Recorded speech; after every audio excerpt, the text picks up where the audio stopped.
Hello and welcome. Today's topic is about resiliency in retirement and beyond.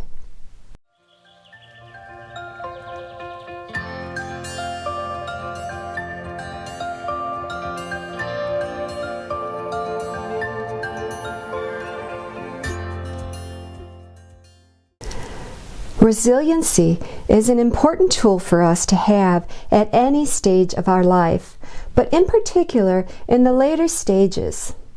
As we age, the need for resiliency increases. This is because we are in the times of our life where our circumstances are rapidly changing. The good news is that resiliency isn't a skill you were just born with. It's a skill that you can learn. Stay to the end of this video to learn how you can receive 2 free tools to improve your resiliency. Hi, I'm Dr. Vanessa Boyce.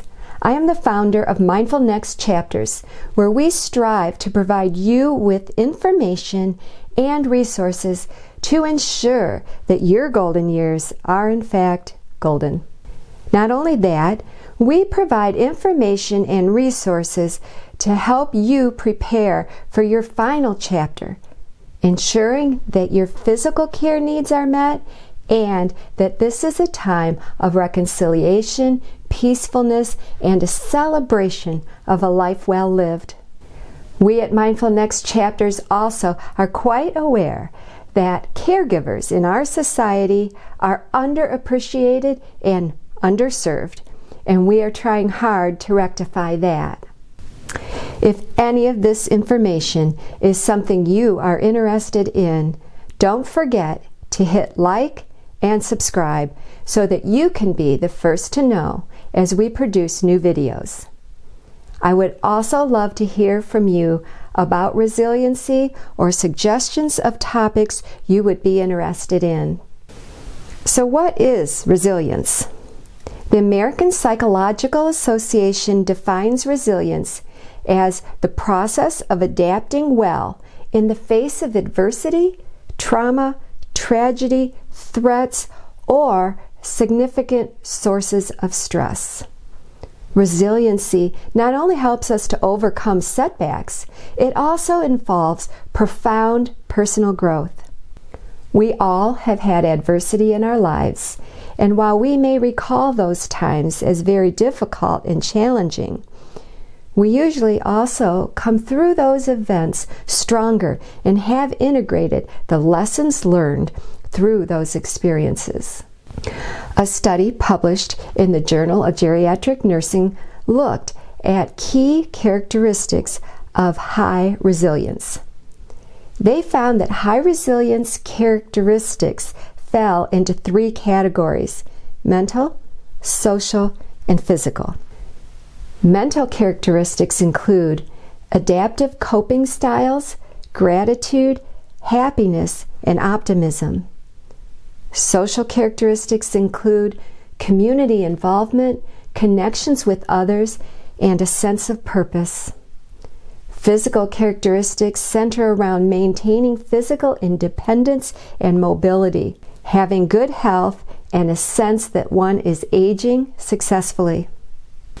When my patients discuss difficult times in their lives, I became more sensitive and aware of the high volume of difficult times that can be associated with our aging process. Here are some common themes and how they adjusted to or overcame these challenges. 1 is preparing.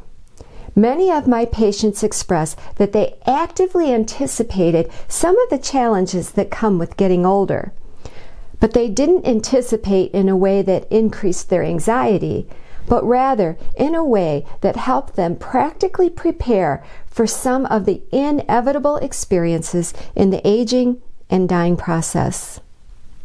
Second of all, looking on the bright side. They chose not to over-identify with the negative sides of aging, such as increasing health issues, increasing dependency on others, and loss of physical strength and function. Instead, they focused on what they could do about their diminishing health, and they tended to focus on the things that they could do. Sometimes those were things that could help their physical strength and function or improve their health.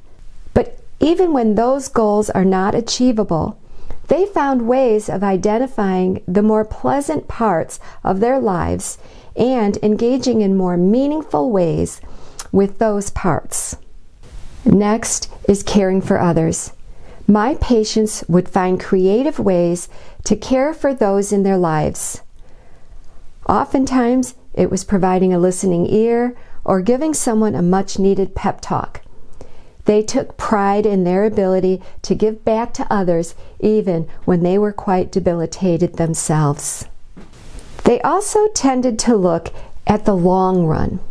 They were able to identify that while the initial adjustment to the many changes that aging has on them may initially feel negative, they were often able to see the light at the end of the tunnel.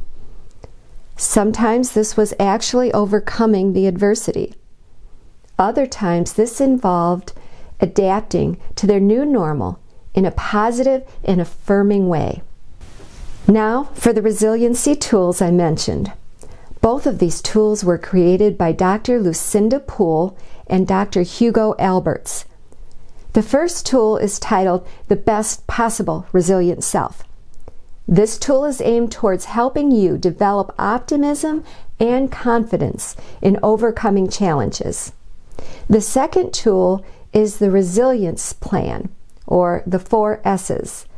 This one helps you assess your resiliency resources and apply them to any changes you are facing. You can get these documents by clicking on the links below in the description. Okay, so I've given you a lot to think about. I strongly encourage you to engage in our Facebook group.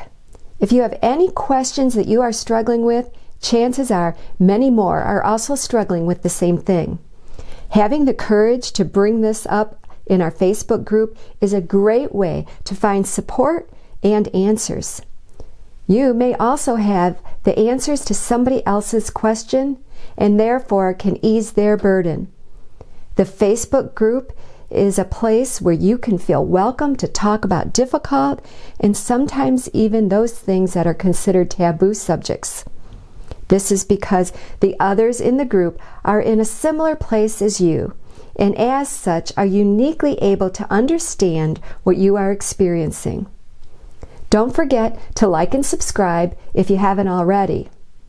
I hope to see you in the Facebook group soon. Thank you and God bless.